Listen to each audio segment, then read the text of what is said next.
He leads college football in all-purpose yards, despite missing a game and a half. Why is he not up for the Heisman? Is anybody paying attention? You going to vote for the Louisville quarterback? Christian McCaffrey via the Cowherd Global Satellite Network. By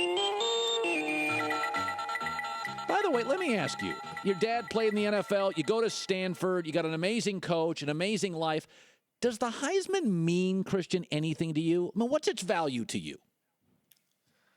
Doesn't have a whole lot of value, to be honest with you. It would mean a lot to win an award like that. I think the voters this year have an extremely tough decision to make, too. There's so many great players right now to watch. It's going to be tough, but at the end of the day, it's about winning football games and doing whatever I can to help my team win.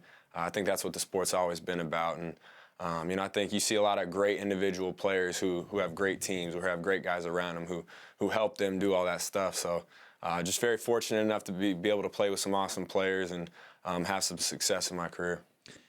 You could have gone to anywhere, and you went to Stanford. Your brother Dylan is amazing. He's a 5-star quarterback, and Harbaugh wrestled him away to. Now, let me tell you, did you go to your brother and say, bro, Stanford, Palo Alto, Mark Zuckerberg, how do you say no? Did you try to wrestle him to Stanford over Michigan?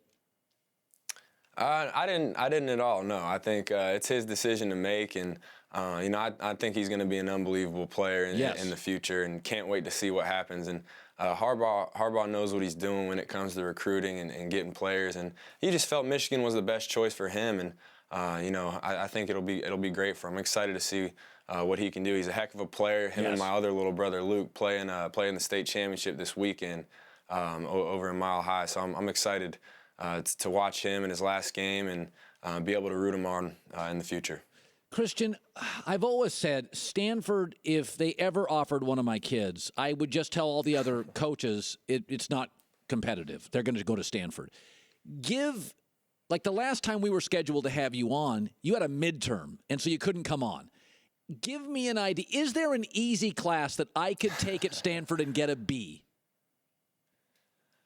That's tough. I think there's an easy class, but I don't know if I'd describe it as easy. It's yoga with Nancy, and it's yoga meets every Wednesdays, and it sounds easier. Okay, yoga, I'll take it. Quick 2-unit class, probably take it in season. Get some stretching in. But I'll tell you what, man, that's one of the tougher classes I've taken. I got an A, but. I don't know how limber you are. You might end up with a B there. Yeah, I'm not limber. We'll just end it there. What is the toughest class? Have you ever gone into a class? You're a very good student. Have you ever gone into a class and thought, just like facing a great defense, wow, this is ridiculously hard? Just about every day. I walk into class, wondering why I'm here or how I'm here.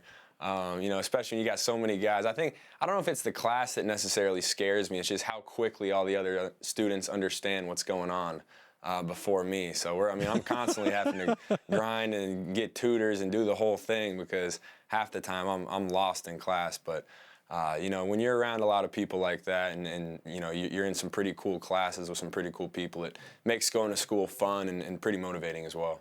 Your dad was a tremendous football player. It is remarkable. If you look at the lineage of your family, I'm not going to ask you about the NFL because you're a junior, but you've had remarkable success in your family. Take me back to you being 10, 11, 12, 13 years old. What do you remember about your dad being an NFL player, and what was it like to be a McCaffrey?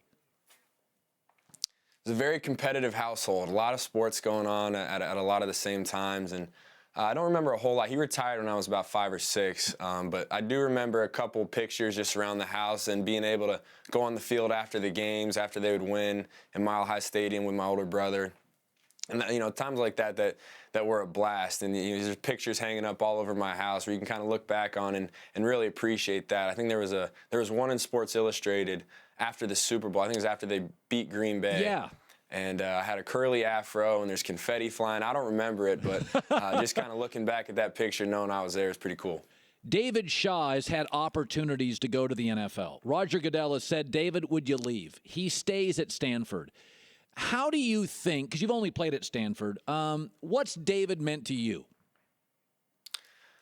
He's meant a lot. I think he's meant a lot, not just to me, but to this entire football team and entire football program and the school itself. He's an unbelievable coach. His awards, all of his record says for itself, his wins.